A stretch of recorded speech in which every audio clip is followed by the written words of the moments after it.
I have to admit, none of this is playing out as I thought it would. Trump is now leading in almost all the swing states, but behind those numbers lie even more troubling details. As someone worried about the prospects of a second Trump term, I think it's best to be honest about reality.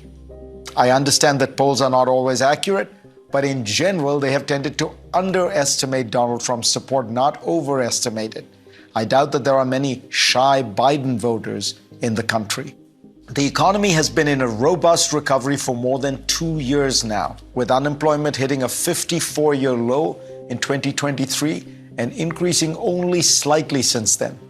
But Biden is getting little credit for it. The shift here is stark. On the question of who voters trust more to deal with the economy, Trump has a 22-point lead over Biden, according to an NBC poll from January. This marks a 15-point bump for Trump compared to the same poll in 2020. Donald J. Trump is now president of the United States. President Obama. On the surface, it sounds like CNN is waving the white flag. It sounds like they believe it's over. Technically, they are indeed saying that. But if you listen deeper to what they're saying, it's an entirely different message. Let me give you a little bit of insight in how the media works. Nothing, and I do mean nothing, gets broadcast on the air without going through a number of approvals. You don't simply send in a tape and then they put it in and just broadcast it live. That doesn't happen. As crappy as the media is, their content has to go through a number of approvals. You have program directors, you have executive producers, you have the legal department, and in some instances, it's got to go upstairs to the suits in the C-suite. Nothing about what they broadcast is left to chance. So when you see a piece like this being broadcast on liberal CNN, it's to send a message. It has a distinct purpose. I saw a lot of people on the right giddy over this piece and were happy that CNN was talking bad about Dementia Joe. Don't fall for it. They're all missing the point. Make sure you stay till the end. I'm going to give you my take on this. But first, let's look at what he said. Trump is now leading in almost all the swing states, but behind those numbers lie even more troubling details. As someone worried about the prospects of a second Trump term, I think it's best to be honest about reality. I understand that. Now he says, let's be honest in reality. That's not something you hear in the media. There's no honesty in the media, so don't fall for it when he says, let's be honest. Polls are not always accurate, but in general, they have tended to underestimate Donald Trump's support, not overestimate it. That's true. We can't even wear red hats. We can't even wear certain clothing that says anything about Trump.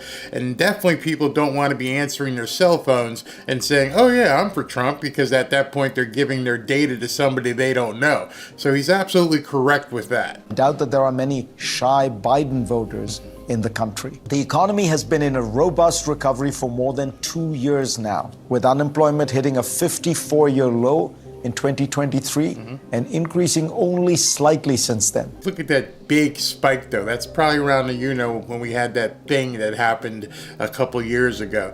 But in any event, unemployment is going to be low. Why? Because people can't afford what's going on in this economy and they're working 2 and 3 jobs. So of course it's going to look like there's low unemployment. But Biden is getting little credit for it. The shift here is stark. On the question of who voters trust more to deal with the economy, Trump has a 22-point lead over Biden, according to an NBC poll from January. This marks a 15-point bump for Trump compared to the same poll in 2020.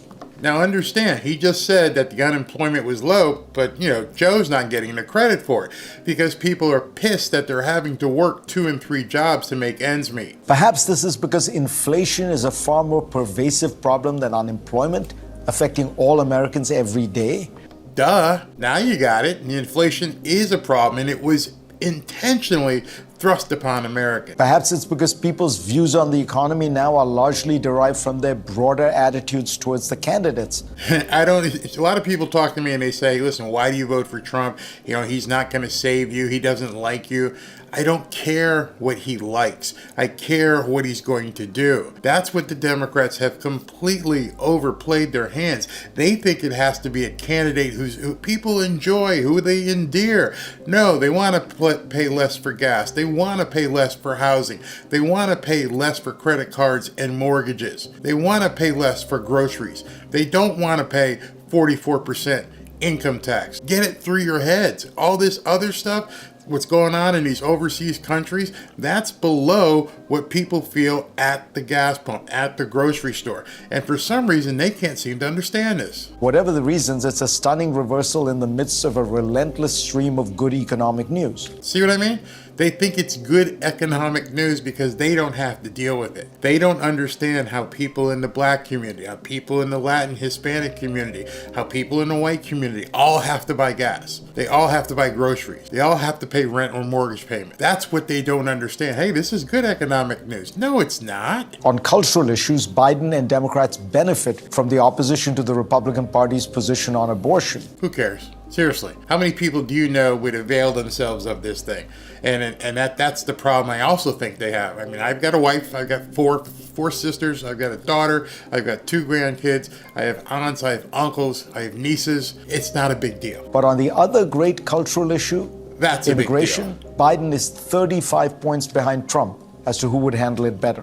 Why are they surprised by that? Of course he is. This guy's just letting anybody waltz through here and they think it's okay. That's not a cultural issue. That does go to crime and economy. I mean, it goes across the board and they just think, I don't understand why why this is so bad. And I do wonder whether abortion will be as large an issue in a presidential race, given that reversing Roe v. Wade through the issue to state governments and legislatures and not the federal government. Perhaps the most worrying new trend for the Democrats is that far from being the more unified party, they are now bitterly divided over the war in Gaza. That's the issue that they're divided about. Understand what he just said.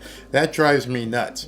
None of the other issues that Americans actually care about are dividing the Democrats. They don't care what you pay. They don't care about the crime. They don't care about gas prices. They care about what's going on in Gaza. That is your problem. It doesn't matter who you put in to run for president. You're ignoring what's important to Americans. And for some reason, you think it's okay. Bernie Sanders has said the eruption of pro-Palestinian protests could be Biden's Vietnam, and even invoked the specter of Lyndon Johnson choosing not to run for re-election in 1968 because of the opposition to that war. That's very, very important. It's what I also believe, and I'm going to tell you at the end of this video. He didn't put that in there for no reason. He just said, hey, listen, it's also, you have to understand why Johnson didn't decide to run for re-election. The analogy is far-fetched. America then was itself sending hundreds of thousands of troops to Vietnam, with more being recruited from college campuses every week. Good luck with that. But there's no denying that the party seems more openly divided than it has been in decades. Only 33% of Americans said they approved of Biden's handling of the Israel-Hamas war. Why is this stuff surprising to them? I just doesn't understand. These are intelligent people, college educated. Maybe they live in bubbles, but how is this not something that every single person knows? You just can't decide one day to wake up and, basically cut Israel off. Which is now opposed both by people who think he is too soft and people who think he is too hard on Israel. Meanwhile, Republicans seem to be uniting behind Trump. Whatever opposition he faced in the primaries has largely melted away. And the trials against him keep him in the spotlight.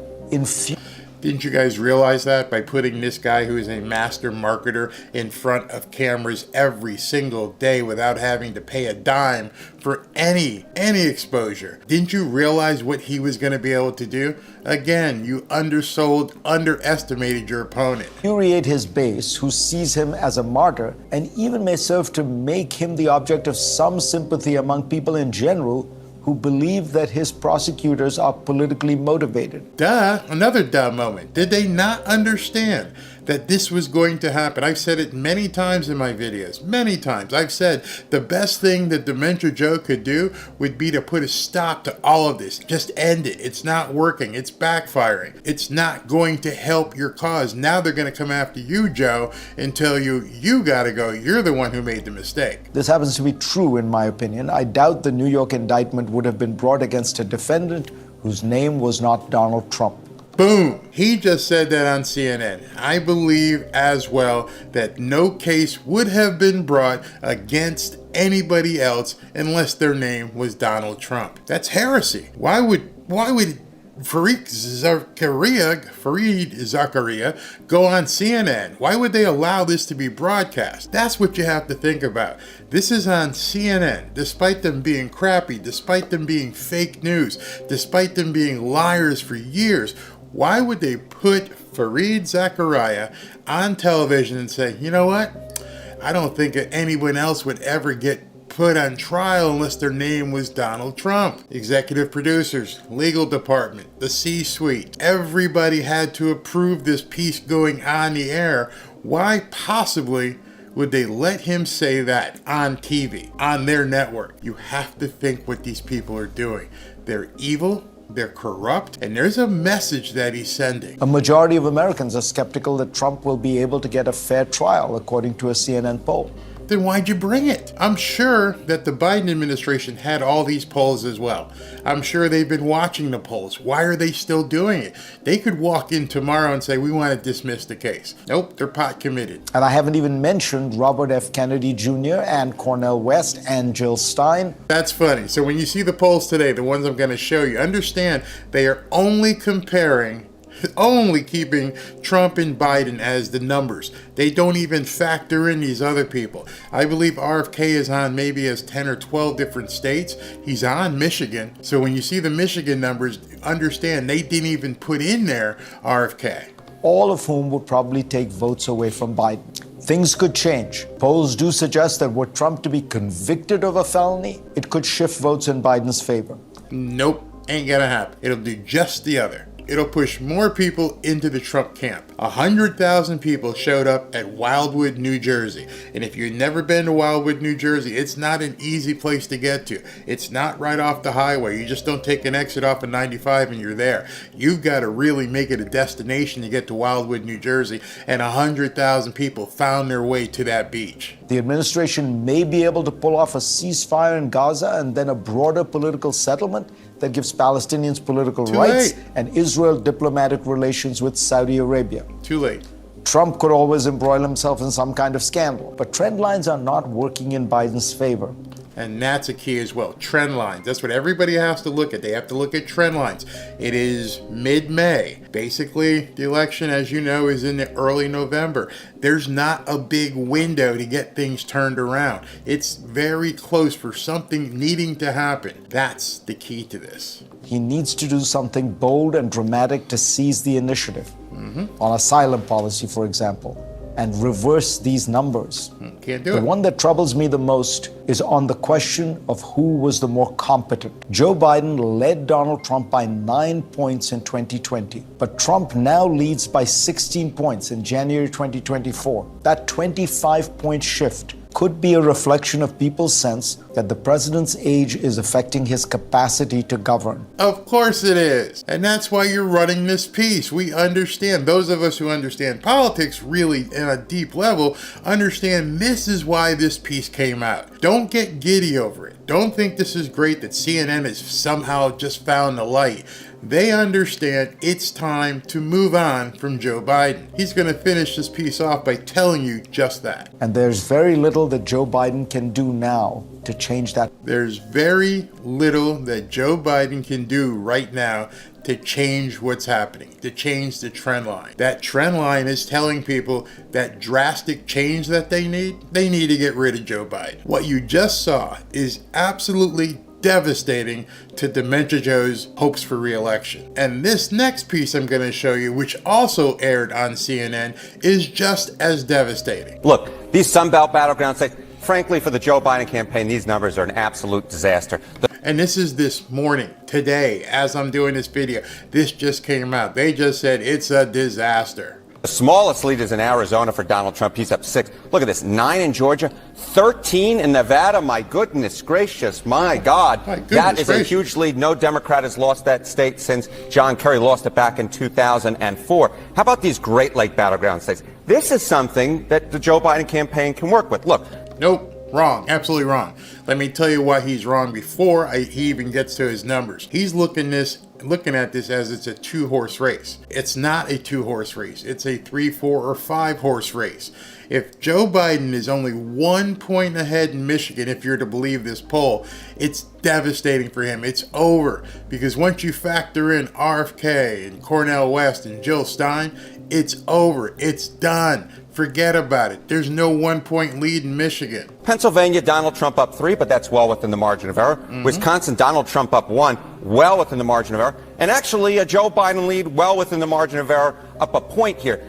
And they don't even mention the other guys. It's amazing to me when I'm watching these newscasts and I'm looking at it and they're just talking about Trump and Biden when they're not even taking into account the other people in the race. As of today, RFK Jr. is on the ballot in Michigan. That 1 point number is not going to stick. They can work with the Joe Biden campaign. The Donald Trump campaign absolutely loves, and it looks like a lot of the other polling on the Sun Belt ballot. When you're looking into the numbers, why do you think Biden is doing better in the Great Lakes and Trump is doing so much better in the Sun Belt? Yeah, the Trump coalition is changing. That's basically what's cooking here. This is at least one of the big reasons why. So this is among likely voters. And this is very understated, in my opinion. In all these battleground states we just spoke about. Back in 2020, 84% of the Trump campaigns, the Trump coalition was white. Look where it is now. It's 78%. The non-white portion of the Trump coalition, it was 13% in 2020. Look at this now. It's 19%. So he can't win. When I say he can't win, Dementia Joe, because that number is understated. They still don't believe that 20 to 25% of the black vote is going to shift. It is. It's already shifting. They don't understand that 20 to 25% of the Hispanic vote is going to shift. It's shifting. Get over it. It's over. The Trump coalition is becoming more diverse. And of course, those Sun Belt battleground states are more diverse than the Great Lake battleground states. You're looking at the Nevadas and the Arizonas here. Of course. If you look at Nevada, Arizona, heavy Hispanic population, Georgia, heavily African-American population, with the Michigan does have some black voters in it, but Pennsylvania. Some? I'm sorry. Has this guy never been to Detroit? Michigan has some black voters in it? Whew. There's a big miscalculation. And Wisconsin are heavily, heavily white. Very interesting. I guess he's never been to Milwaukee. Okay, add it all up. What does this say about where the race stands right now? We're talking Electoral College and the race to 270. Yeah, the race to 270. It's advantage Donald Trump, but he's not over the 270 mark just yet, all right? So if we flip Nevada, Arizona, and Georgia here in your lighter shades of pink, you add them to the states, and of course the 2nd congressional district up in Maine, which Donald Trump won last time around, that gets him to 268 electoral votes. If we keep Wisconsin, Michigan, and Pennsylvania in the too close to call category, along with Nebraska's 2nd congressional district, Joe Biden at 225. So it's advantage Donald Trump, but Joe Biden. But notice there, in that blue area right below the yellow area up north there, that's Virginia. He's not counting Virginia as being red. I believe that Trump is going to take Virginia, in addition to Michigan. That's why I've been saying landslide, landslide, landslide, because right there, it's 268 to 225. You throw in Virginia's 13. You throw in Michigan, which I believe is 16. It's over. It's done. There's no way for Biden to come back on that. Does at this point have a path to 270? Yeah, and right now, as you're pointing out, neither. Yeah. Neither there. Neither there. And we have a long road to it Yes, still. we do. If you notice, they were almost giddy at the end. Their guy, Dementia Joe, is on the verge of getting gobsmacked, and they were kind of giddy about it. So you have to ask yourself, why? Why would they be almost giddy about Biden getting smacked? As I said, this information is coming in daily, and it's absolutely devastating to the Biden administration. I hope you heard what I just said, because I said the Biden administration. I didn't say it was devastating to the Democrats. I believe what we're seeing is the initiation of the takedown of Dementia Joe. I believe a political hit has been ordered. Remember what James Carville said recently. In Trump's more ahead than he's ever been. Fewer people think January 6th was any kind of what it was, is an assault on the temple of democracy, our Constitution. I don't know whatever the fuck you want to say. It's going the wrong way. It's not working. Everything that we're throwing is spaghetti at a wall, and none of it is sticking, me included. And it's hard when you start in your 80th year, and you know, like anybody else, I have an opinion of myself, and the opinion I've come to is I don't matter. It doesn't matter. You can prepare, you can be on TV, or you can write pieces, you can have a YouTube channel, you can have a podcast, and nothing. And you know, we gotta try to think of something different, because what we're doing is really, really not working.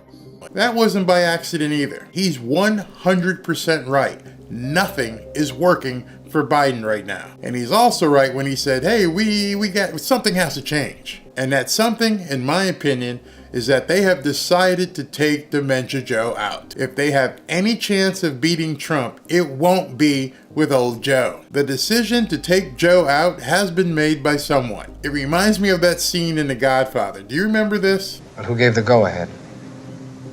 I know I didn't. No one knows who gave the order. When I heard it, I wasn't angry. I let it go. And I said to myself, this is the business we've chosen.